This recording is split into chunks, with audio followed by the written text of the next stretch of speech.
आज हम देखेंगे modern theory of cost and traditional theory of cost में क्या डिफरेंस है। जब हम बात करते हैं मॉडर्न थ्योरी और ट्रेडिशनल थ्योरी में डिफरेंस की, तो पहले हमें इसमें सिमिलैरिटीज क्या हैं उनको जान लेना चाहिए। दोनों ही थ्योरी में एवरेज कॉस्ट कर्व को यू शेप और एवरेज फिक्स्ड कॉस्ट को जो है हाइपरबोला साइज का माना गया है। क्या सिमिलैरिटी है? दोनों ही थ्योरीज में एवरेज कॉस्ट कर्व को यू शेप और एवरेज फिक्स्ड कॉस्ट को जो है वो हाइपरबोला या परवलयाकार माना गया है।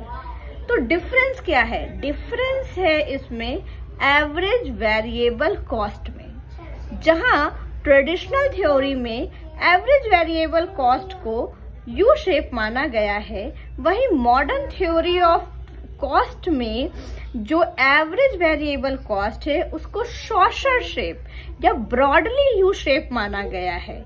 यानी पहले एवरेज वेरिएबल कॉस्ट घटेगा, एक टाइम पीरियड तक वो कांस्टेंट रहेगा और उसके बाद वो बढ़ने लगेगा।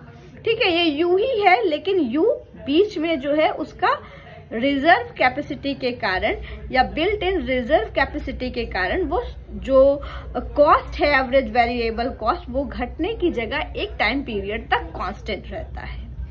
अब ऐसा क्यों होता है कि मॉडर्न कॉस्ट कर्व या modern average variable cost curve shorter shape होता है? इसका कारण है रिजर्व कैपेसिटी या बिल्ट इन कैपेसिटी। कोई भी फर्म अपने पास जो है कुछ रिजर्व कैपेसिटी, मशीनरीज वगैरह इन एडवांस रखती है कि ताकि कुछ आकस्मिक कारण आ जाए या उसे अचानक से कुछ ज्यादा प्रोडक्शन करना पड़े या उसकी मशीनरीज जो एग्जिस्टिंग मशीनरीज है वो खराब हो जाए तो वो उसे यूज कर पाए।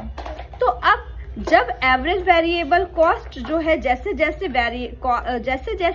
वेरिएबल यूनिट बढ़ती है वो एवरेज फिक्स कॉस्ट की जो यूटिलिटी है वो बढ़ने के कारण घटती है, फिर वो एक टाइम पीरियड तक कांस्टेंट रहती है ड्यू टू रिजर्व कैपेसिटी, और उसके बाद एवरेज फिक्स्ड कॉस्ट जो है जहां तक हम मैक्सिमम यूज कर लेते हैं और उसके बाद भी अगर हम वेरिएबल कॉस्ट को बढ़ाते हैं तो हमारा जो एवरेज वेरिएबल कॉस्ट है वो बढ़ने लगता है।